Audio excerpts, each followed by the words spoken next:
So very quickly, have a look at this game. Is this the sort of thing that's happening to you quite often? It's white. I'm going to quickly flick through this game.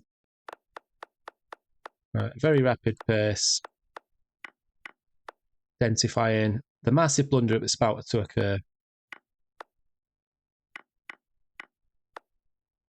Right, so in this position, white is a clear piece up. Right, it's a rapid game. Plenty of time left on the clock. And white plays this move, leading to resignation or terminating the game, running away. So is that the sort of thing that happens in your games quite a lot? You're a piece up, you're winning, you go on and blunder in the end. If so, then this video's for you. So white's got 8 minutes on the clock in this position and rushes in with the move d5 and loses the game. So what advice could you give this player? Well, slow down, but that's not good enough, right? It's not good enough to be saying slow down, take your time, don't rush, right? Because fundamentally what white's doing in this position is, yeah, playing too quickly, granted, but fundamentally the patterns are not solid enough, right? So a strong player wouldn't play this because they would just see this pattern and this coordination. So you could say, slow down, don't rush, right, look for a better move. Well, that's just general advice. The reality is that this pattern is not sharp enough. If this pattern was sharp in the head, right, from this position, the bishop and the queen, right, powering down on this diagonal with just one rook on the back, right, that pattern would just scream at a stronger player. I'm going to put that in red just to emphasize the point, right? So even if, a stronger player, a 2000 plus level player or slightly below that, a strong club level player wouldn't play a move like d5, right? I'm trying to get rid of that. You get the idea. A strong club player wouldn't play d5 in that position, no matter how much time they were on the clock, because that pattern is burned in the head of a stronger player. That's why stronger players don't make those mistakes. Yeah, good rule of thumb, slow down, but essentially what you want to be doing as black is training defensive patterns. Checklists are no good, right? Before you make your move, consider black's move. That's too slow. That's a stopgap at best. My opinions on checklists are not positive. You can see the video above on why I don't recommend checklists.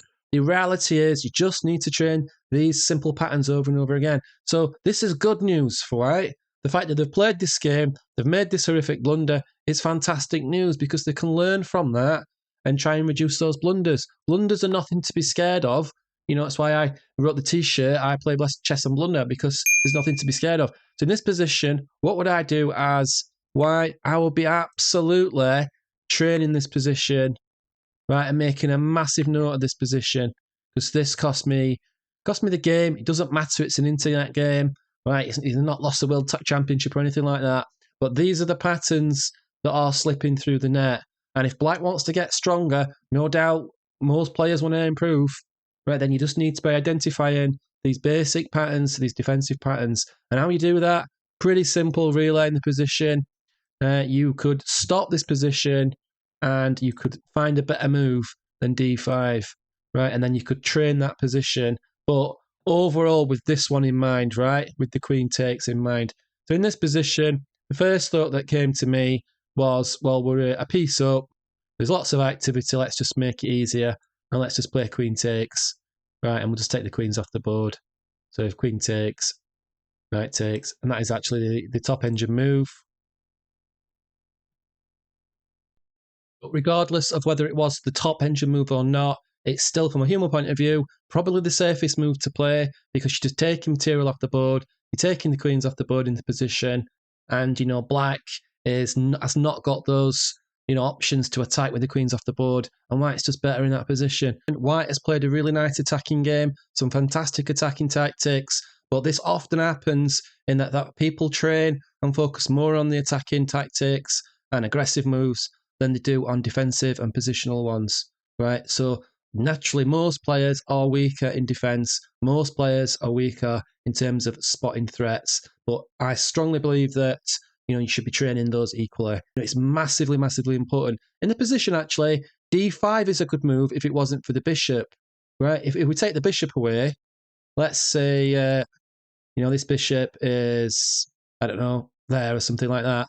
then d5 is an excellent move because we're taking advantage of, the open e-file. So the pattern to play d5 is springing up into white's mind. They're thinking this is a good move, open up the e-file, destroy and checkmate the black king. Fantastic idea, brilliant. The attacking pattern's there, but in conjunction with this one, it's not. This one should override that pattern, right? But that's not happening simply because, as I've already explained, people train attacking ones over defensive ones. So do something about it. I would strongly recommend, looking at training defensive patterns. I did Blunder Busters because I was so frustrated that there's a lack of training material out there. But you can do that. You can do this yourself. You can import your own mistakes. So here's a video how I explain how to do that. You can simply put this pattern or these types of patterns. You can simply put these patterns from your games. The mistakes that you're making, so it's applicable to you directly. If we can reduce blunders, then the rating will skyrocket. Simple as that.